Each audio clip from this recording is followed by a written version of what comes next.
प्यारे बच्चों, good morning.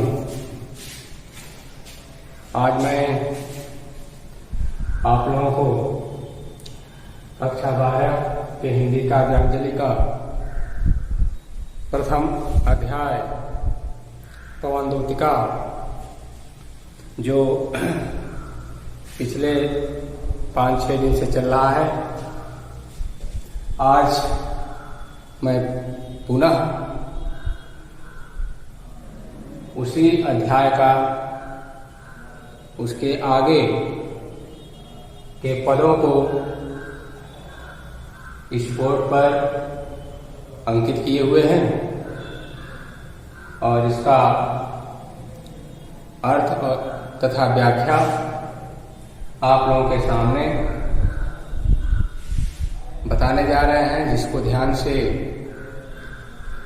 सुनेंगे, ध्यान से देखेंगे और अपने मन और मस्तिष्क में बैठाने का प्रयास करेंगे।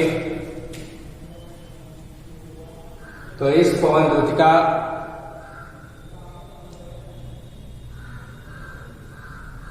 के आगे का पद जो सामने लिखे हैं, इसको देखें। कवि हरिऔध जी राधा के विरह वेदना को स्पष्ट करते हुए इस मंदाक्रांता छंद के माध्यम से आगे बता रहे हैं। कह रहे हैं कि सांचे ढाला सकल वपु है दिव्य सौंदर्यशाली। सांचे ढाला सकल वपु है दिव्य सौंदर्यशाली। शत पुष्पों से सुरभि उनकी प्राण संपोषिता है। दोनों कंधे वृषभ वर्ग से हैं बड़े ही सजीले। लंबी बाहें कलब करशी शक्ति की पेटिका है। देखिए, इस पद के माध्यम से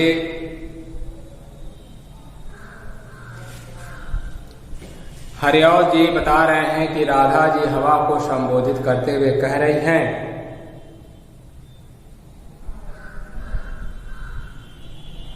श्री कृष्ण का पहचान बताते हुए कि किसी तरह से भी हवा को गलतफहमी न हो, मेरा संदेश लेकर के श्री कृष्ण के पास ही पहुंचे, इसलिए वह बार बार अपने प्रियतम श्री कृष्ण की पहचान बता रही है, क्योंकि यह उस समय का लिखा हुआ है जिस समय संचार के साधन नहीं थे। संदेश दूत को भेज करके आदान प्रदान किया जाता था। तो यहाँ पर हवा को दूत मान करके वो कह रहे हैं कि सांचे ढाला हुआ श्री कृष्ण की पहचान बता रहे हैं कि कैसा उनका शरीर है, कैसा वह दिखाई देते हैं।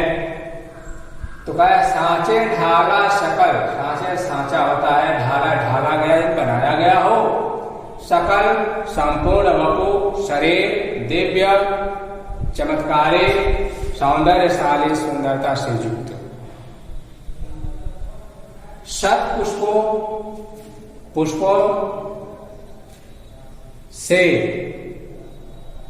या पुष्पों के सुगंध को, सुगंध होता है सुगंध या गंध, पुष्पों के गंध को धारण करने वाली सुगंधित हवा प्राण संपोषिता है। प्राण यानी प्राणों को संपोषिता यानी जिलाने वाली या संपोषित करने वाली। दोनों कंधे वृषभ होता है बैल के कंधे के समान बड़े ही सजीले, सुंदर और बलिष्ठ है। लंबी बाहें। कलम होता है हाथी और कर होता है सूंड के समान या सदृश शक्ति की पेटिका है। शक्ति शाली है या मजबूत है। देखिए इसको राधा जी हवा को संबोधित करते हुए कह रही हैं कि यह हवा हमारा श्री कृष्ण का जो शरीर है वह दिव्य सुंदरता से युक्त शरीर है। श्री कृष्ण का संपूर्ण शरीर दिव्य यानी चमत्कृत सुंदरता से युक्त है, जिसे देख करके ऐसा लगता है जैसे वह किसी सांचे में ढाला गया हो। उनके शरीर से पुष्पों से के गंध को धारण करने वाले सुगंधित हवा, जो प्राणों को जिलाने वाली कह सकते हैं, प्राणों को जिलाने वाली सुगंधित हवा उनके शरीर से हमेशा निकलती रहती है, या एक तरह का उनके शरीर से सुगंध या खुशबू बिखरती रहती है। इतना ही नहीं, दोनों कंधे वृषभ वर्षे हैं, बड़े ही सजीले। हमारे श्री कृष्ण के दोनों कंधे बैल के कंधे के समान बहुत ही सुंदर, आकर्षक और बलिष्ठ है। लंबी बाहें कलम करसी शक्ति की पेटिका है, और उनकी जो दोनों भुजाएं हैं लंबी हैं, और वे कलम करसी हाथी के सूंड के समान शक्तिशाली है, बलिष्ठ है। फिर से देखिए, सांचे ढाला सकल बपू है, दिव्य सौंदर्यशाली, सत पुष्पों से सुरभ उसकी प्राण संपोषिता है।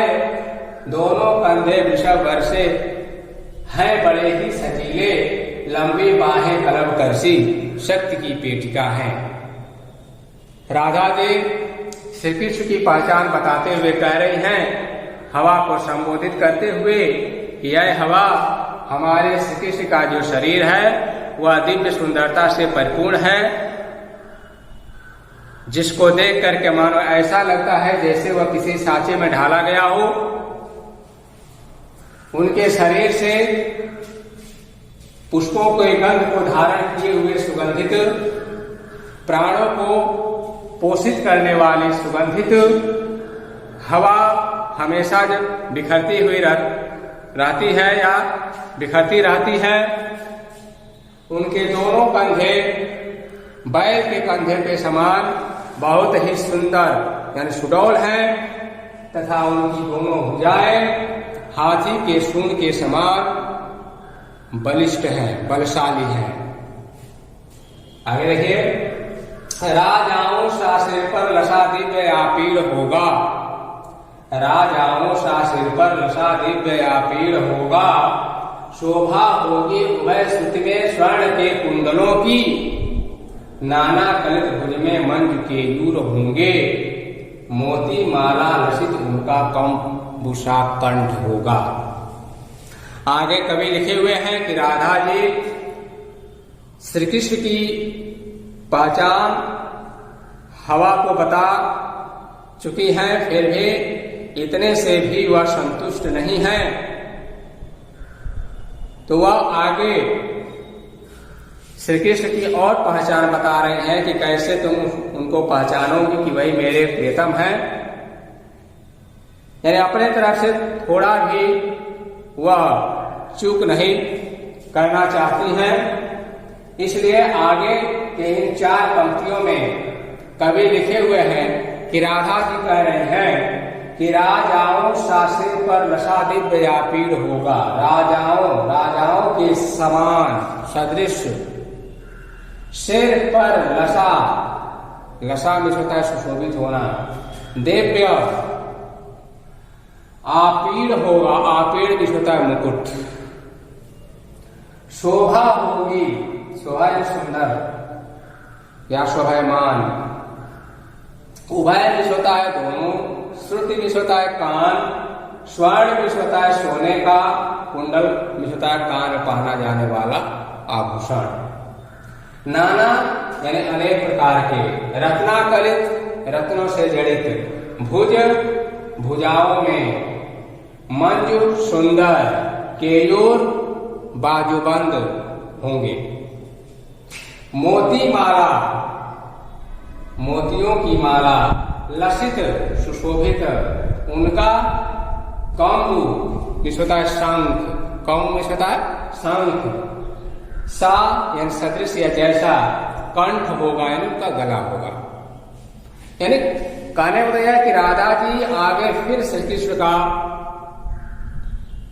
पहचान बताते हुए कह रहे हैं कि यह हवा हमारे श्री कृष्ण के सिर पर राजाओं के समान चमकता हुआ दिव्य मुकुट सुशोभित हो रहा होगा। शोभा होगी उभय स्वर्ण में, स्वर्ण के कुंडलों की। इतना ही नहीं, उनके दोनों कानों में सोने के कुंडल सुशोभित हो रहे होंगे। नाना रत्नाकलित भुज में मंजु केयूर होंगे और अनेक प्रकार के रत्नों से जड़ित उनकी दोनों भुजाओं में बाजूबंद होंगे, या अपने दोनों भुजाओं में वह अनेक रत्नों से जड़ित बाजूबंद पहने होंगे। और मोती माला, मोतियों की माला या मोतियों से जड़ित, या कह सकते हैं कि मोतियों की माला से सुशोभित उनका शंख के समान गला होगा या कंठ होगा। कह रहे हैं कि उनका जो कंठ होगा या जो गला होगा वह शंख के सदृश होगा, शंख के समान होगा। उस शंख के समान या सदृश दिखाई देने वाले गले में मोतियों की माला पहने होंगे, या मोतियों की माला उनके गले में सुशोभित हो रही होगी। एक बार पुनः देखिए इसको। राजाओं सा सिर पर लसा दिव्य या पीड़ होगा, शोभा होगी उभय श्रुति में स्वर्ण के कुंडलों की। नाना रत्नाकलित भुज में मंजु केयूर होंगे, मोती माला लसित उनका कंबुसा कंठ होगा।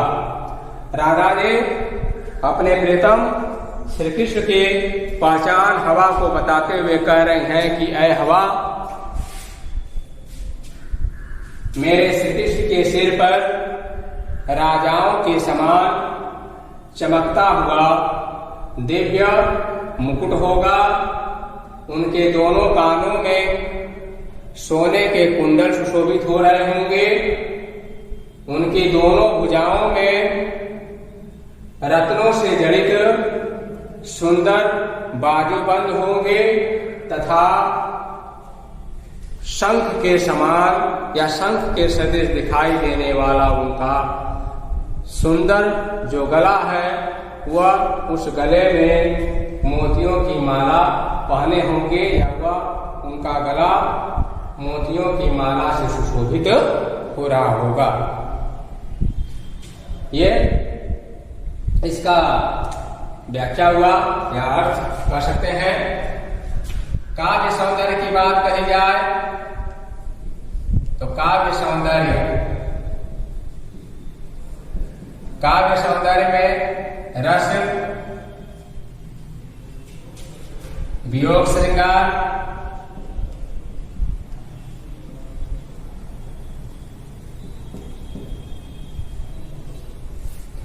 छंद, मंदाक्रांता,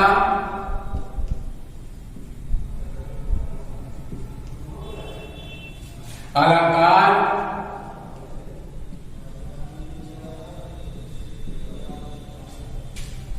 उपमा,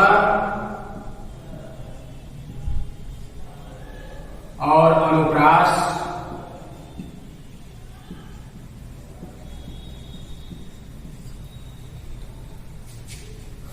गुण,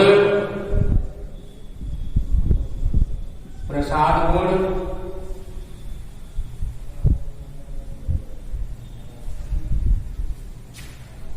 और गुण के बाद शब्द शक्ति की बात आती है। तो शब्द शक्ति और विधान और भाषा की बात है तो भाषा खड़ी बोली।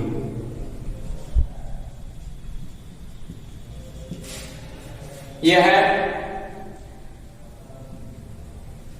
इस काव्य में रस, छंद और अलंकार की बात, जो काव्य सौंदर्य आपको लिखने के लिए आता है। फिर अब इधर हम आ जाते हैं आगे 8वां पद। कवि लिखे हुए हैं कि तेरे में है न यह गुण, तेरे में है न यह गुण जो तू व्यथाएं सुनाए।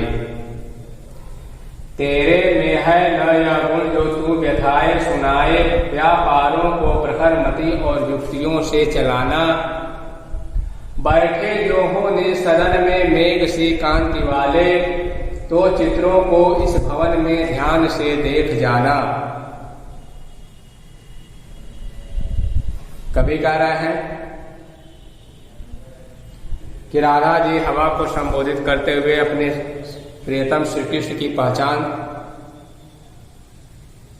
बता दी। बताने के बाद वह पूर्ण रूप से आश्वस्त हो गई कि अब जिसको मैं दूत बना करके अपने प्रियतम के पास भेज रही हूं, उसके द्वारा किसी प्रकार की गलती नहीं होगी। तो आगे राधा जी अब इस पद के माध्यम से हरिऔर जी लिखे हुए हैं कि हवा को संबोधित करते हुए अब क्या कह रहे हैं। पहचान बताने के बाद कह रहे हैं तेरे में है न यह गुण जो तू व्यथाएं सुनाए। कह रहे हैं कि ऐ हवा, अब उनको यह एहसास हो रहा है कि हवा के पास तो बोलने के लिए शब्द नहीं है या उसके पास बोलने का गुण नहीं है। तो जब बोलने का गुण नहीं है तो मेरी जो दुखद कहानी है या दुखद जो समाचार है या संदेश है वह कैसे हमारे प्रियतम को जाकर के सुनाएगी। तो यहाँ राधा जी हवा को संबोधित करते हुए क्या करे, कैसे वह अपना संदेश उसके द्वारा अपने प्रियतम तक पहुंचाने के लिए बता रहे हैं। अब उनको एहसास हो रहा है, कह रहे हैं क्या कि तेरे में है न यह गुण जो तू व्यथाएं सुनाए। है हवा, तुम्हारे में ऐसा कोई गुण नहीं है या बोलने का गुण नहीं है या समझाने का गुण नहीं है जो हमारे प्रियतम श्री कृष्ण को जा करके तू मेरी कहानी या मेरी दुख की जो कथा है या मेरा दुखद संदेश मेरे श्री कृष्ण को सुना सके। तो कह रहेगा तेरे में है न यह गुण जो तू व्यथाएं सुनाए। व्यथा में सकता है दुख या कष्ट। कह रहे क्या कि यह हवा, तुम्हारे में तो बोलने का गुण है ही नहीं, इसलिए तुम मेरे इस दुखद कथा या दुखद संदेश को मेरे प्रियतम को जा करके कैसे सुना सकती हो। आगे कह रहे कि व्यापारों को प्रखर मति और युक्तियों से चलाना। कह रहे हैं कि व्यापारों को, व्यापार में होता है वन करके जाना, प्रखर यानी चतुराई, मति बुद्धि और युक्तियों युक्ति पूर्वक या सोच समझ करके। करें कि है हवा, तुम्हारे में बोलने का गुण तो नहीं है, लेकिन तुम जो है उस तरह से यानी सोच समझ करके और युक्ति पूर्वक अपने वेग को बहाते हुए उनके पास जाना या बहते हुए उनके पास जाना। बैठे जो हो निज सदन में मेघ सी कांति वाले, बैठे हो निज निष्ठा अपने सदन निज घर में मेघ सी यानी बादल के सदृश कांति वाले यानी बादल के समान चमकने वाले या बादल के समान दिखाई देने वाले, बादल के रंग के समान दिखाई देने वाले। तो चित्रों को इस भवन में ध्यान से देख जाना, तो तुम उस भवन में लगे हुए जिस घर में जिस सदन में बैठे होंगे हमारे प्रियतम श्री कृष्ण, तो उस भवन में लगे हुए दीवारों पर जो चित्र होंगे एक नजर उन चित्रों को क्या कर देना, देख लेना। किसे देखिए इसको, तेरे में है न यह गुण जो तू व्यथाए सुनाए, व्यापारों को प्रखरमति और युक्तियों से चलाना। बैठे जो हो निज सदन में मेघ सी कांति वाले, तो चित्रों को इस भवन में ध्यान से देख जाना। कवि हरिऔध जी कह रहे हैं कि राधा जी हवा को संबोधित करते हुए कह रही हैं, यह हवा तुम्हारे अंदर बोलने का गुण नहीं है। तो जब बोलने का गुण नहीं है तो तुम मेरे इस दुखद संदेश को मेरे प्रियतम श्री कृष्ण को कैसे सुना सकती हो।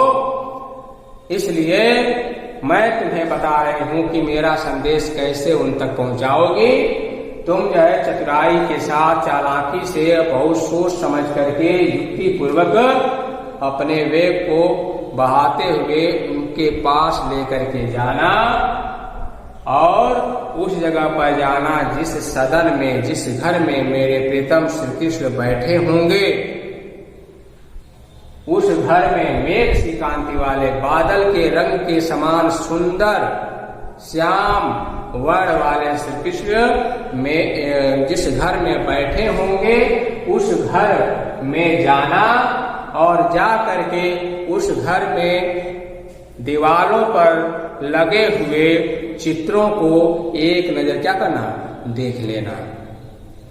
अब आगे वह चित्रों को देखने के लिए क्यों कह रही हैं, चार बाकी की जो पंक्तियां नीचे लिखी गई हैं उनको देखिए, इसमें स्पष्ट हो जाएगा।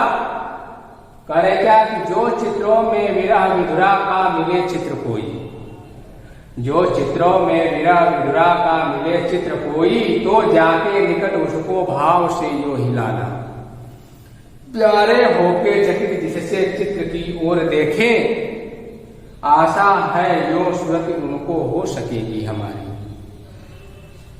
कवि हरिऔध जी आगे लिखे हुए है कि राधा जी कह रही हैं उस भवन में लगे हुए चित्रों को क्यों देखने के लिए कह रही हैं, उसको स्पष्ट करते हुए इन चार पंक्तियों में लिखे हैं कि कह रहे हैं कि जो चित्रों में विरह विधुरा, विरह विधुरा भी होता है विरह से दुखित स्त्री का मिले चित्र कोई, उस घर में लगे हुए चित्रों में ऐ हवा यदि प्रियतम के विरह वेदना से दुखित किसी स्त्री का चित्र तुम्हें दिखाई दे, तो जाके निकट उसको भाव से यो हिलाना। तो तुम जो है उस चित्र के बहुत करीब जाना, निकट से तक करीब यानी पास, उस चित्र के अत्यंत करीब जाना और जा करके अपने वेग से केवल उसी चित्र को इस भाव से हिलाना, यानी बहुत सुंदर तरीके से उसको जो है हिलाना कि प्यारे होके चकित जिससे चित्र की ओर देखे, उसको जा करके हिलाना जिससे हमारे प्यारे श्री कृष्ण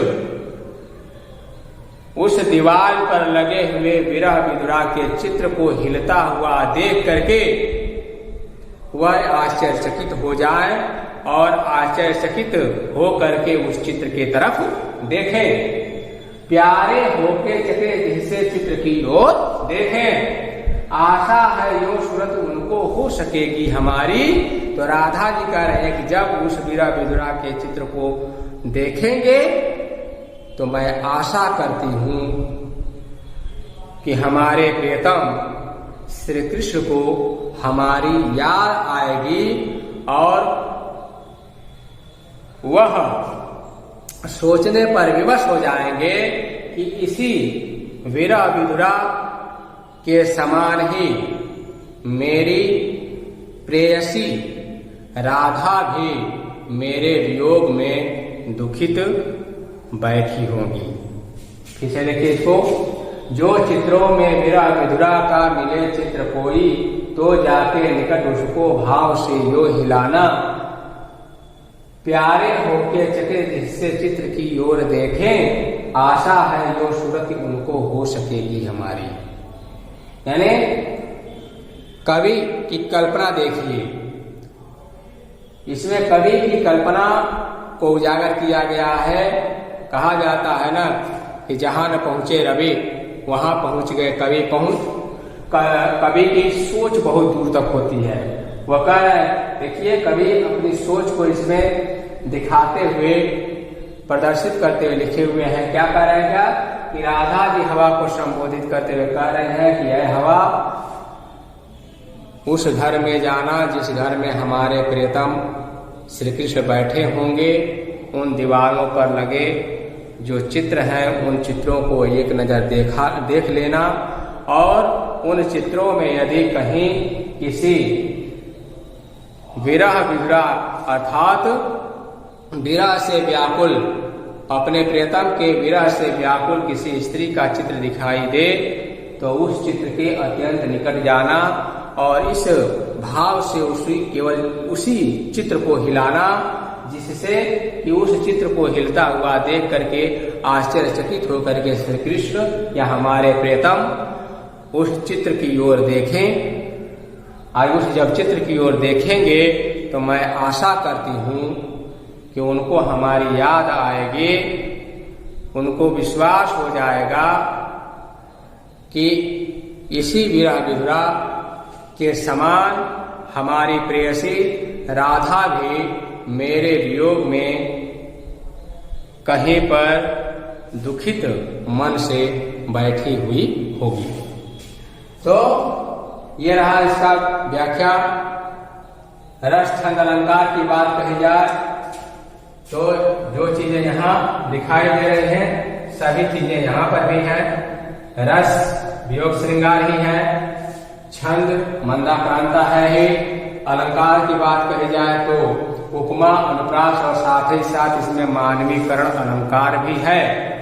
तो उपमा और अनुप्रास तो यहाँ था ही, इसमें एक और अलंकार जुड़ जाएगा, इसमें मानवीकरण भी है। उपमा और अनुप्रास के साथ साथ मानवीकरण अलंकार भी है। गुण की बात कही जाए तो प्रसाद गुण है, शब्द शक्ति की बात कही जाए तो अभिधा, और भाषा की बात कही जाए तो खड़ी बोली। तो इस तरह आज के इस वीडियो में मैंने आपको इन पदों की व्याख्या करके बताया। आज के इस वीडियो में बस इतना ही।